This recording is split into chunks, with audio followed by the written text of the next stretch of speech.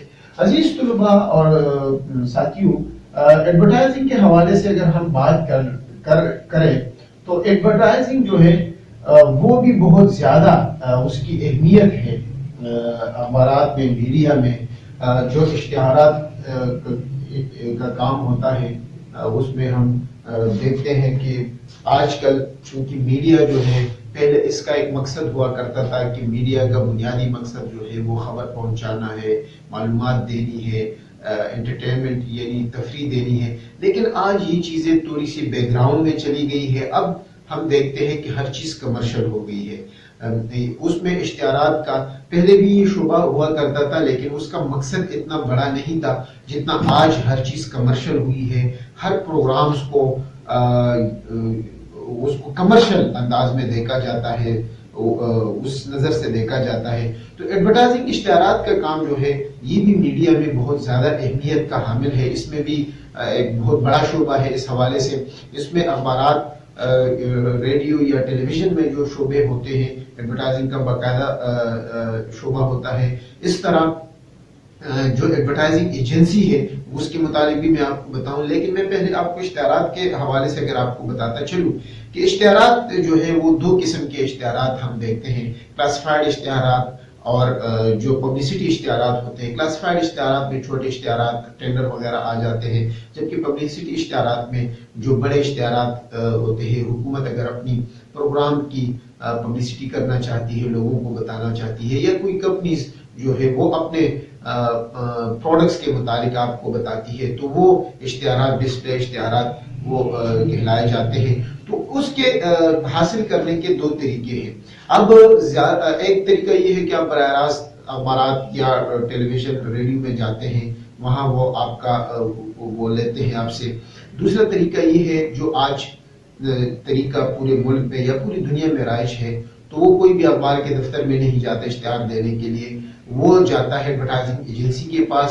Advertising agency جو ہے یہ وہ ادارے ہوتے ہیں جو اخبارات کے لیے، میڈیا کے لیے، میڈیا ہاؤس کے طور پہ وہ کام کرتے ہیں۔ میڈیا ہاؤس جو مختلف چینل، جو براڈ کاسٹر یا پبلیکیشن ہاؤسز ہوتے ہیں، تو اس کے لیے یہ کام کرتے ہیں کمیشن پہ۔ وہ ان لوگوں کو، ایڈورٹائزنگ ایجنسی کو 10%، 15% کمیشن دیتے ہیں، اور یہ لوگ ان کے لیے اشتہارات کا کام کرتے ہیں۔ تو اشتہارات ایک تو کمرشل اشتہارات ہوتے ہیں پرائیویٹ اداروں کے، ایک سرکاری اشتہارات کا حجم جو ہے وہ بھی بہت بڑا ہوتا ہے۔ پاکستان میں ہم دیکھتے ہیں کہ سرکاری اشتہارات جو ہے وہ ہم دیکھتے ہیں کہ PID کے تھرو آ جاتے ہیں، پریس انفارمیشن ڈپارٹمنٹ سے۔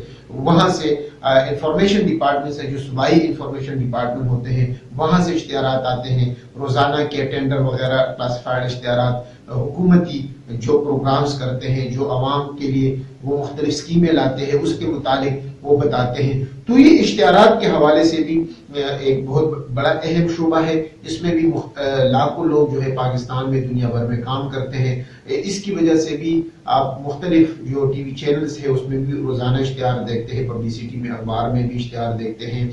اس طرح ریڈیو میں بھی اشتہار سنتے ہیں، جو پبلسٹی کے اشتہارات کو وہ آپ سنتے ہیں، ریڈیو میں بھی، گاڑی میں بھی، موبائل میں بھی آپ دیکھتے ہیں۔ آج کل اگر آپ کوئی ویڈیو بھی بناتے ہیں، فار ایگزامپل جو مختلف چینلز ہے، ویب سائٹس ہے، تو اس میں بھی آپ کو اشتہارات اپنی پبلسٹی کے حوالے سے وہ آپ دیکھتے، سنتے ہیں، پڑھتے ہیں اس کو۔ تو اس کی اہمیت بھی بہت زیادہ ہے میڈیا میں، باقاعدہ طور پر یہ ایک شعبہ ہے اور اس کی اہمیت بیک بون ہے۔ اور آج چونکہ ہر چیز تبدیل ہوئی ہے، اس طرح ایڈورٹائزنگ کا شعبہ بھی کافی حد تک تبدیل ہو چکا ہے پاکستان میں، دنیا بھر میں، اور اب ہر چیز کو کمرشلائز کیا گیا ہے۔ کمرشل میڈیا بھی ہر چیز کو، ہر ایونٹس کو کمرشل طور پر دیکھتا ہے، یعنی مجھے کتنا فائدہ ہوگا، مالک کو کتنا فائدہ ہوگا۔ جو صحافت کے بنیادی اصول تھے یا ایک مقصد تھا، وہ اتنا اب اہم نہیں رہا جتنا کمرشلزم نے اس کو اپنایا ہے یا اثر چھوڑا ہے۔ تو دوستو اور عزیز طلباء، میرے خیال میں آج کا لیکچر سے بھی آپ کو فائدہ ہوا ہوگا انشاءاللہ۔ اگلے لیکچر میں بھی ہم آپ کو اوورآل ایک ویو دیں گے، لیکن امید ہے کہ آپ ہمارے چینل کو بھی سبسکرائب کریں گے اور ویڈیوز کو بھی لائک کرتے رہے، تاکہ آپ کو مختلف موضوعات پر ہماری اور بھی ویڈیو آتی رہے۔ مجھے دے اجازت، جہاں رہے خوش رہے آپ کا اور ہمارا اللہ نگہبان۔